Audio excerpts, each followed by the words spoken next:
جب ہماری زندگی میں کوئی سنت کی جگہ خالی ہو جاتی ہے تو وہاں پہ شیطانی اور دجالی چیزیں اس جگہ کو لے لیتے ہیں۔ جب مسلمان امت محمدی صلی اللہ علیہ وسلم نے مسواک سے اپنا گھر کو خالی کر دیا تو اس کی جگہ پہ جتنی بھی ٹوتھ پیسٹ ہے جو برش پہ لگاتے ہیں یہ سب میں وہی فلورائڈ ہے جو کہ ہم چوہے مارنے کے لیے دیتے ہیں، اور ہم لوگ اس کے لیے دیتے ہیں جو کہ لال بیگ ہو گیا، زمیندار اسپرے کرتے ہیں، وہ یہ کرتے ہیں۔ ہوتا یہ ہے کہ جب آپ کو بلڈ پریشر ہائی ہو یا آپ کو ہارٹ کا مسئلہ ہو تو ڈاکٹر سب سے پہلے آپ کے زبان کے نیچے دوائی رکھتا ہے، اور وہ ایک دم اس لیے کہ یہاں سے بہت جلدی جذب ہو جاتا ہے۔ جب ہم ٹوتھ پیسٹ کا استعمال کرتے ہیں اور مسواک نہیں کرتے ہیں تو ہمارے جسم میں وہ زبان کے نیچے سے وہ اندر جاتا ہے، اور وہ 10 سال کے بعد 5 سال کے بعد یا ٹیومر بن جاتا ہے یا پھیپھڑوں کا کینسر ہو جاتا ہے یا انتڑیوں کا کینسر ہو جاتا ہے، یہ ہوتا ہے۔ اب آن حضرت صلی اللہ علیہ وسلم نے فرمایا کہ مسواک 70 بیماریوں کے شفا ہے۔ اب میں آپ سے ایک بات عرض کر لوں، جب ہم گوشت کھاتے ہیں، چاول کھا لیا، روٹی کھا لیا، کسی نے جو بھی کھایا، جب ہم اس کے بعد 4 گھنٹے کے بعد گوشت میں الگ قسم کا بیکٹیریا پیدا ہو جاتا ہے اور چاول میں الگ قسم کی بیکٹیریا، یہ الکلائن ہے، اس کے الگ قسم کے کیڑے ہوں گے، ایسڈ کے الگ قسم کے کیڑے ہوں گے، ہر غذا کے الگ الگ جو ذرات ادھر پھنسے ہوئے ہوتے ہیں۔ پتہ یہ چلتا ہے کہ جب دوبارہ ہم بالخصوص گرم پانی چائے کی شکل میں پیتے ہیں تو وہ جو کچھ اس میں دانتوں میں ذرات پھنسے ہوئے ہوتے ہیں وہ بیکٹیریا سے بھر جاتا ہے، اور وہ بیکٹیریا ہمارے جسم میں داخل ہو جاتا ہے۔ اور وہ جو کمر کا درد، بالخصوص جن لوگوں کو گھٹنوں کا درد ہے، زیادہ تر میں نے مدرسوں میں یہی دیکھا ہے کہ گھٹنوں کا زیادہ شکایت ہے، پیٹ کے حوالے سے، معدے کے حوالے سے، اور ان کا تو اس کے بعد وہ اس جگہ پہ خون سے الگ ہو جاتا ہے، وہ بیٹھ جاتا ہے۔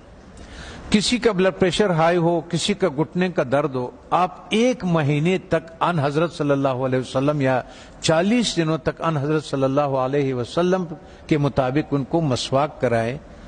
آپ دیکھیں کہ ان کا پراسٹیٹ کتنا بہتر ہو جاتا ہے، ان کا گھٹنوں کا درد کتنا بہتر ہو جاتا ہے، اور ان کا بلڈ پریشر کتنا، اور ہارٹ کے مسائل میں دنیا میں نے یہ بات اٹھائی تھی تو اس پہ دنیا والوں نے میرے بہت مخالفت کی ہے، ہمارے ملٹی نیشنل کمپنیوں نے۔ پھر ایک اسلام آباد میں ایک سیمینار لگا دل کے ڈاکٹروں کا، انہوں نے کہا ہمیں اب تحقیق سے یہ پتا چلا ہے کہ جن لوگوں کو ہارٹ کے پرابلم ہوتے ہیں اصل میں ان کے دانت خراب ہوتے ہیں۔ تب آن حضرت صلی اللہ علیہ وسلم نے یہ فرمایا کہ یہ 70 بیماریوں کے شفا ہے۔ اس کا مطلب یہ ہے، آپ اس کے مثال یوں سمجھے کہ ہم اس کمرے میں داخل ہوتے ہیں، کسی کمرہ ہے ہمارا، اس میں ہم داخل ہوتے، آپ اس کے آگے کچرا ڈالتے، آتے جائیں اندر باہر آتے جائیں، 2 دنوں کے بعد آپ دیکھیں گے کہ جو باہر کا کچرا ہوگا وہ سارا کا سارا ادھر اندر پڑا ہوا ہوگا۔ اس لیے جب ہم مسجدوں میں آتے ہیں تو اپنے چپلوں کو باہر اس لیے اتارتے ہیں کہ کوئی چیز اندر نہ آئے۔ اللہ تعالیٰ نے اس جسم کو بالکل کور کیا ہوا، بالکل بند کیا ہوا ہے، اس میں داخل ہونے کا یہی راستہ ہے۔ تب ہمیں پتہ چلا کہ ان حضرت صلی اللہ علیہ وسلم سونے سے پہلے مسواک فرماتے تھے، سونے کے سے اٹھنے کے بعد پہلا کام جو ہوتا تھا وہ مسواک ہوتا تھا، اور اس کے بعد باہر نماز کے لیے جاتے تھے تو مسواک فرماتے تھے، اور جب واپس اندر آتے تھے مسواک فرماتے تھے، کھانے کے بعد مسواک فرماتے تھے، کھانے سے پہلے مسواک فرماتے تھے،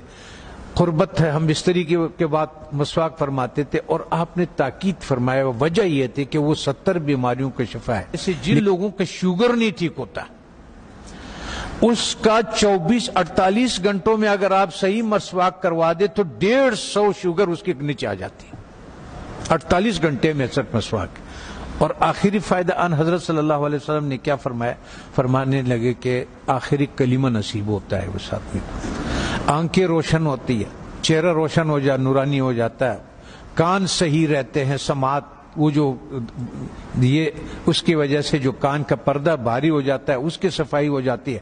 ہم اتنے مختصر وقت میں آپ کو بتا نہیں سکتے کہ وہ بہرحال یہ قول ہے آن حضرت صلی اللہ علیہ وسلم کے کہ یہ میرا نہیں ہے کہ یہ 70 بیماریوں کا شفا ہے.